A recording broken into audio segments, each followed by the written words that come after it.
And we're joined now by Joe Tuman, a friend of Ed Lee's and a professor at San Francisco State University. The old-timers will remember your days as ABC7 political analyst. Thanks for coming in to share some memories. Nice to come back. Yeah, you told me a great story about when you were running for mayor of Oakland and happened to be walking along and suddenly you heard somebody behind you and it was Ed Lee. Yeah, it was 2010, I think, and I had come to the city, I think, to interview consultants or something like that. And as I was exiting through one of these tunnels to get up out of the Montgomery station, I heard this voice calling me in the back, "Aren't you Joe Tuman?" And I think he recognized me from television in those days.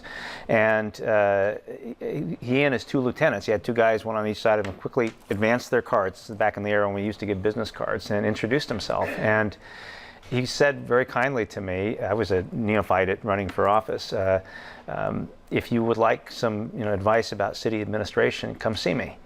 And I took him up on that, and at different times I went to visit with him and got sort of a little tutorial on some of his perspectives on this.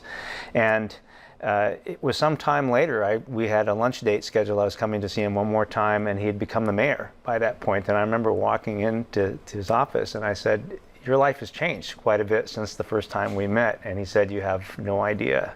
And indeed it had. But we remained friends through the years after that. Right, and city administration was always important to him and making sure that the city was on track and doing the right things.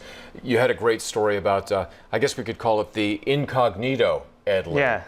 Well, the point about city administration is important, I think, for our viewers to understand, because Ed's background was really in administration and not in being a politician. He really was not a politician, by the way, although he knew how to be political. He was at heart a city administrator, and a city administrator is a person that doesn't have to run for office, but they're the person who's being held accountable for getting everything done. They're like engineers, or they're math people, or they're administration people, but they deal in the background, and they really are the people who run the city. They are the chief operating officer, like in a corporation, as opposed to the mayor, who's the chief executive officer. And Ed had to go from one world to the other.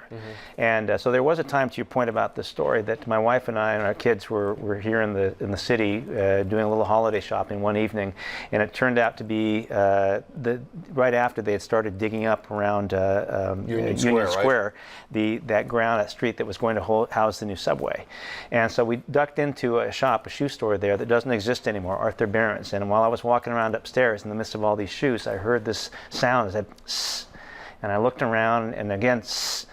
And I looked behind some shoes, and there was a man, and he had his hat pulled over his head, and his collar was turned up. And I leaned in, and he pulled the hat up, and I said, "Mr. Mayor, Ed." And he goes, "Shh." And I said, "Well, what are you doing here? Are you buying shoes?" He said, "No." And I said, "Why are we whispering?" He said, "Because I don't want anybody to know I'm here." And so I said, "Well, what are you doing here?" And we walked over to the window, and he pointed down on the street and said, "I'm keeping an eye on this." The subway project. The subway project. To make sure it wasn't too disruptive to the business. Exactly. And this is the thing you have to understand about Ed. Even when he was the mayor, he was still, in his head, the city administrator. Right? The mayor didn't have to come down and mind the project. He wasn't even paying for the project, right? The city administrator in Ed said, "I need to be here to see that."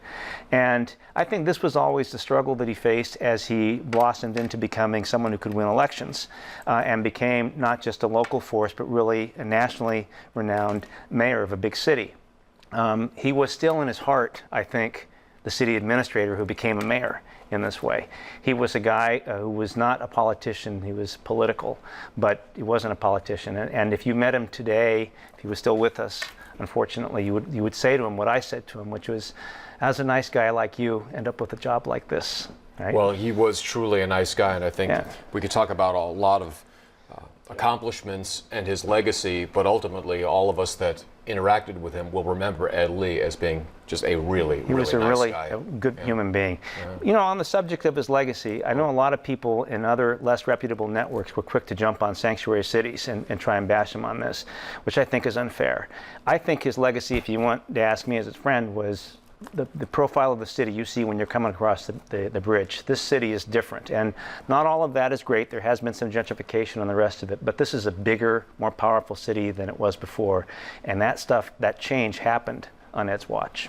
That's a great statement. Joe, thanks so much for coming. Thank you, Larry. We appreciate your time. Yeah, thank you. Take care.